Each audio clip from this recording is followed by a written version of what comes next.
நான் வர்றதுக்குள்ள அந்த வீட்டை விட்டு ஓடி போகணும்னு தானே சொல்லிட்டு போனேன். என்ன உனக்கு அவ்வளவு தூரம் உனக்கு பயம் இல்லையா மேல? இங்க என்ன உனக்கு வேற? உனையும் உன் பிள்ளைய வீட்டை விட்டு என்ன நினைச்சிட்டு இருக்கிற? நல்லா கேட்டு பாரு, நீ எங்க போய் என்ன செய்வ எனக்கு தெரியாது. 5 லட்ச ரூபா உங்க அப்பா அம்மா வீட்டுல வாங்கிட்டு வந்தீங்கன்னா இங்க வா, இல்ல அப்படின்னு சொன்னா எங்க போய் சாவு? எங்கேயாவது போய் பிச்சை எடுத்துக்க. யோ எடியா கைய, யோ நான் எதுக்கு பிச்சை எடுக்கணும்? என்ன காப்பாத்த தமிழ்நாடு அரசு இருக்குயா.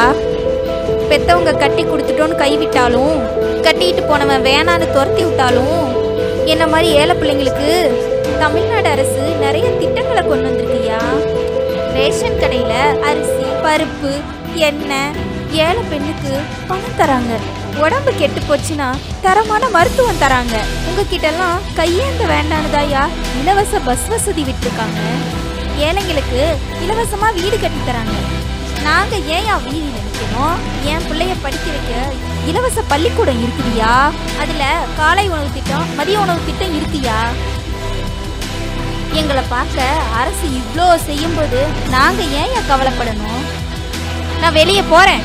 என்னைக்காவது ஒரு நாள் நீ என்னை தேடி என் காலில் வந்து விடுவ. அந்த நாள் சீக்கிரமா வரும். நான் போறேன். நீ எவ கூட வேணாலும் சந்தோஷமா இரு. வாடி போலாம்.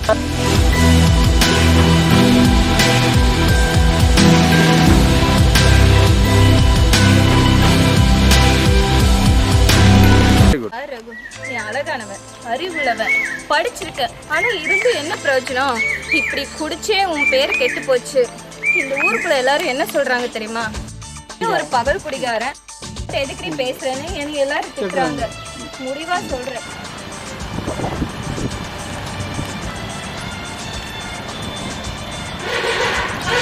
என்ன சொல்ற? ஆமா ரகு, நான் உனக்கு 10 நாள் டைம் கொடுத்தேன். ஆனா இப்போ 20 நாள் ஆயிடுச்சு. அதான் எங்க வீட்டுல எனக்கு கல்யாணம் ஏற்பாடு பண்ணிட்டாங்க. இந்த பத்திரிக்கை. ரமேசனா அவ என்னை ஏமாத்திட்டானா? அவளுக்கு கல்யாணமானா? தைரியமா பத்திரிக்கை வைக்கிறானா? ஏமாத்திட்டானா? தம்பி, மாமா பணம் வாங்க நல்லா போயிருக்காரு. பணம் கொண்டு சொன்னாங்களா? சரிக்கா, மாமா என் ஃப்ரெண்டு வீட்டில் பார்த்துட்டு என்ன காலேஜ் போகலாம் கேட்கணும். சரி, சாப்பிட்டுக்கோ. இல்லைக்கா, நான் போயிட்டு வந்துட்டு சாப்பிட்டுக்கலாம்க்கா. தம்பி, எப்படியாவது நல்லா படிச்சிடுறா. நீ நல்லா படிச்சு வேலைக்கு போனாதான் நம்ம குடும்பத்தை நல்லா பார்த்துக்க முடியும்டா. கவலையே படாதீங்கக்கா. மாமா படுற கஷ்டத்தை நான் பார்த்துக்கிட்டு தாங்க இருக்கேன். கவலைப்படாதீங்கக்கா. நான் நல்லா படித்து இன்னும் 1 வருஷம் படிப்பு இருக்க முடித்தோடனே வேலை வந்தோடனே மாமாவை நான் பார்த்துக்கிறேன்க்கா. சரி, போயிட்டு வா. கிட்னி எடுத்த இடத்துல ஏதாவது பெயின் இருக்கா? ஐயோ, கிட்னியா? யாரு சார் நீங்க? என்ன சொல்றீங்க? ஹலோ, வசந்த் இல்லைங்களா? நீங்க யார் பேசுறது? நான் டாக்டர் பேசுறேம்மா. வசந்த் என்னோட அண்ணா தான். நீங்க கிட்னி அது இதுன்னு என்னென்னமோ சொல்றீங்க. என் அண்ணனுக்கு என்னாச்சு? வசந்த் அவருடைய கிட்னி கல்யாண செலவுக்காக 30 லட்சம் ரூபாய்க்கு வித்துட்டாரு. உடம்பு இப்ப எப்படி இருக்குன்னு கேட்கத்தான் போன் பண்ணினேன். ஐயோ அண்ணே, அண்ணே,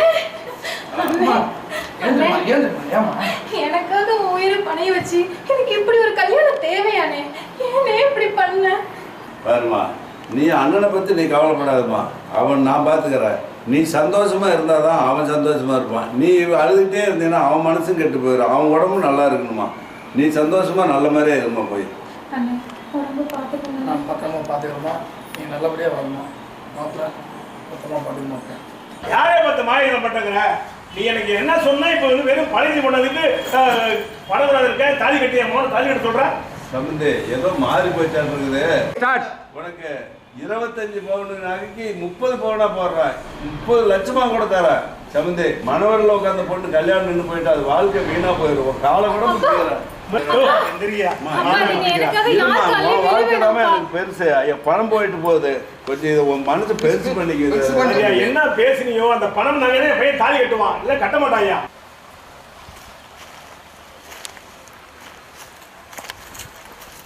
என்ன ரவி, இது அர்ஜென்ட்டாக வசனா? என்ன முக்கியமான விஷயம்? எனக்கு இப்போ இப்போ நான் 3 மாசம் முழுகாம இருக்கேன். சீக்கிரமா நம்ம காதல் விஷயத்த உங்க அப்பா அம்மா கிட்ட சொல்லி நம்ம கல்யாணத்துக்கு ஏற்பாடு பண்ணுங்க. இந்த காதல் கத்திரிக்காயெல்லாம் எங்கள் அம்மாவுக்கு அறவே பிடிக்காது. எங்கள் அப்பா அம்மா சொல்கிற பொண்ணை தான் நான் கல்யாணமே பண்ணிக்கிறேன். ஏங்க, அன்னைக்கு நீங்க என்ன காதலிக்கும் போது என்னங்க சொன்னீங்க? நான் எந்த பொண்ணை காதலிச்சாலும் எங்க அப்பா அம்மா எனக்கு கல்யாணம் பண்ணி வைப்பாங்கன்னு நம்பிக்கையில தானே சொன்னீங்க. என்னால் என்ன பண்ண முடியுமோ போடி.